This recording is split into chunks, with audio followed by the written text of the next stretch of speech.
কিছু রাজ্য নদী হারায়, আর কিছু রাজ্য হারায় সাহস। চন্দ্রপুর একদিন দুটোই হারাতে বসেছিল। রাজকুমারী নীলার সাহসের গল্প। এক ছিল দেশ, নাম তার চন্দ্রপুর। চারপাশে সবুজ পাহাড়, নীল নদী আর রঙিন ফুলে ভরা বাগান। সেই দেশের রাজপ্রাসাদে থাকত এক ছোট্ট রাজকুমারী, তার নাম নীলা। নীলা অন্য রাজকুমারীদের মতো শুধু সাজগোজ আর খেলাধুলায় মেতে থাকত না। সে ছিল খুব কৌতূহলী। পাখির ডাক, নদীর ঢেউ, গাছের পাতার নড়াচড়া সবকিছুই তার কাছে একটা গল্পের মতো লাগত। রাজপ্রাসাদের জানালা দিয়ে সে প্রায়ই দূরের পাহাড়ের দিকে তাকিয়ে ভাবত, ওখানে কি আছে। কিন্তু একদিন চন্দ্রপুরে নেমে এলো বড় বিপদ। রাজ্যের একমাত্র নদী, রূপসা নদী, হঠাৎ করেই শুকিয়ে যেতে লাগল। ফসল নষ্ট হতে শুরু করল। মানুষ দুশ্চিন্তায় পড়ে গেল। রাজা অনেক মন্ত্রী, অনেক পণ্ডিত, অনেক জ্ঞানীগুণী মানুষদের ডাকলেন, কিন্তু কেউই নদী শুকিয়ে যাওয়ার কারণ খুঁজে পেল না। সেদিন রাতে নীলা তার ঠাকুমার কাছ থেকে এক পুরনো রহস্যের গল্প শুনল।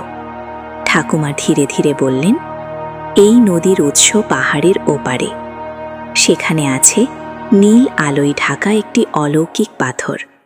যতদিন সেই পাথর ঠিক থাকে ততদিন নদী নিজের ধারায় বয়ে চলে। নীলা চুপচাপ গল্পটা শুনল, আর সেই নীরবতার মধ্যেই তার মনে জন্ম নিল একটা সিদ্ধান্ত। পরদিন ভোরে কাউকে কিছু না জানিয়ে নীলা ছোট একটা ব্যাগ কাঁধে নিয়ে রওনা দিল সেই পাহাড়ের দিকে। পথে সে পেল এক বুদ্ধিমান খরগোশ, এক হাসি খুশি পাখি আর এক বুড়ো কচ্ছপ। নীলার সাহস দেখে তারা সবাই তার সঙ্গী হয়ে গেল। পাহাড় পেরোতে গিয়ে নীলার সামনে এলো এক ভয়ঙ্কর অন্ধকার গুহা। লোকেরা বলতো, ওই গুহায় ঢুকলে আর কেউ ফিরে আসে না। কিন্তু নীলা ভয় পেল না। সে দৃঢ় কণ্ঠে বলল, আমার রাজ্যের মানুষদের জন্য আমাকে এটা পারতেই হবে। গুহার ভেতরে ঢোকে তারা দেখল নীল পাথরটা ভেঙে পড়ে আছে। পাথরের আলো নিভে যাওয়াতে নদী শুকিয়ে গেছে। কিন্তু পাথরটা ঠিক করা সহজ কাজ নয়। তখন কচ্ছপ বলল, ধৈর্য চাই। খরগোশ বলল, দ্রুত কাজ করতে হবে। পাখি বলল, বিশ্বাস হারানো যাবে না। নীলা মন দিয়ে সবার কথা শুনল। ধীরে ধীরে সে পাথরের টুকরোগুলো জোড়া লাগাতে লাগল। নিজের মনের সব ভালোবাসা আর সাহস দিয়ে পাথর ছুঁয়ে সে বলল, আমার দেশের জন্য আবার আলো জ্বালো।